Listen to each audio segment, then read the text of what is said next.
나무젓가락. 예. 이건 변호사님, 나무젓가락. 뭐 한 오피스텔에서 일어난 일이라고 하는데 뭐 어떤 내용입니까? 지난 1월 31일에요. 자정이 조금 넘은 시간에 인천에 위치한 한 오피스텔에서 발생한 사건입니다.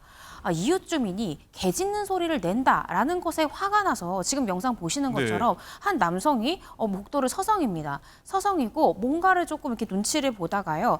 이 개 짖는 소리가 난다고 추정한 그 해당 이웃 주민의 집에 가서 뭔가를 들고 위협하는 모양새를 보이죠. 집 앞에 가서 지금 던지려고 하는 네, 거죠? 위협을 지금 이 피해 주민이 나와서 이렇게 응대를 하려고 하니까 갑자기 위험한 물건을 들고 위협하는 그런 사건이 발생을 했습니다. 당시에 이 피해자 A 씨 같은 경우에는 이 피해자의 이 집 현관문을 발로 찬 뒤에요. 이 피해자가 문 밖으로 나오려고 하자 흉기를 휘두르면서 위협한 것으로 조사가 됐습니다.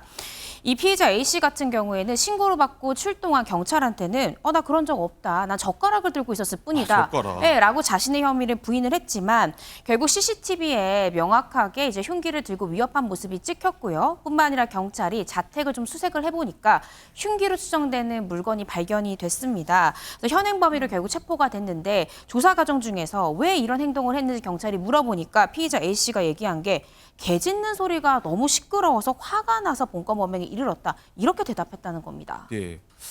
저희 집도 사실 문 열면은 상대 집에서 인기척이 나면 강아지가 짖거든요. 그래도 이렇게 하지는 않는데 이종훈 실장님. 네네. 이 경찰한테도 이렇게 황당한 변명 어떻게 봐야 됩니까? 자, 폭언이나 폭력으로 자신에게 닥친 상황을 해결하려는 것은 바로 분노 조절 장애거든요.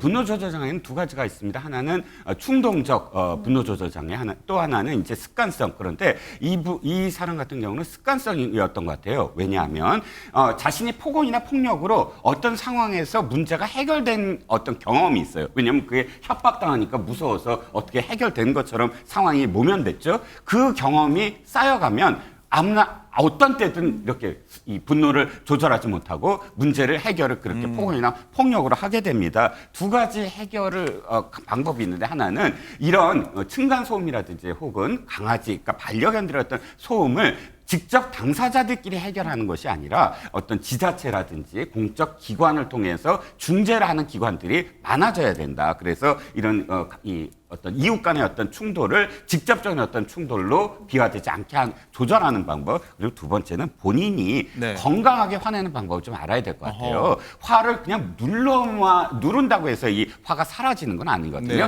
그런데 이 사람에게 건강하게 표현하고 건강하게 문제를 해결하는 어떤 과정이 경험이 쌓이면 폭언이나 폭력으로만 문제 해결이 안 된다라는 인식이 생겨난다는 거죠. 그래서 보다 자존감을 좀 높이고 그다음에 건강하게 하는 방법을 좀 더 익혀나가는 그런 해결 방법이 있다고 생각합니다. 건강한 해결법 굉장히 눈에 띄는 대목이고요.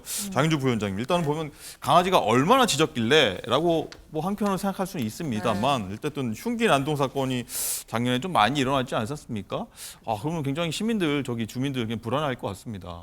그렇죠. 뭐 이렇게 이웃 간의 층간 소음 때문에 나는 흉기 사건도 많았고요. 또 뿐만 아니라 무차별로 피해자를 특정하지 않고 또 흉기 사고, 흉기 테러들도 있었기 때문에 국민들께서 또 그런 안전이라든지 이런 또 신변에 대해서 또 불안해하시는 분들이 많이 계신데요. 그만큼 아까 이종우 실장님이 지적해 주신 것처럼 좀 사회적인 연대가 강화돼야 되는 부분들이 분명히 존재해 보입니다. 물론 저 분노 조절이 안 되는 분들에 대해서 관리하는 것도 중요하겠지만 개인적인 차원도 중요하겠지만 결국에는 사회와 국가가 나서서 이런 부분들을 또 해결하고 사회 전체가 전반적인 국민 구성원들이 모두 평안하고 또 안전할 수 있는 방책이 무엇인지에 대해서 또 고민이 필요한 대목인 것 같습니다. 네. 자, 다음 사건은요. 영화를 떠올리게 하는 겁니다. 자, 키워드 보시죠.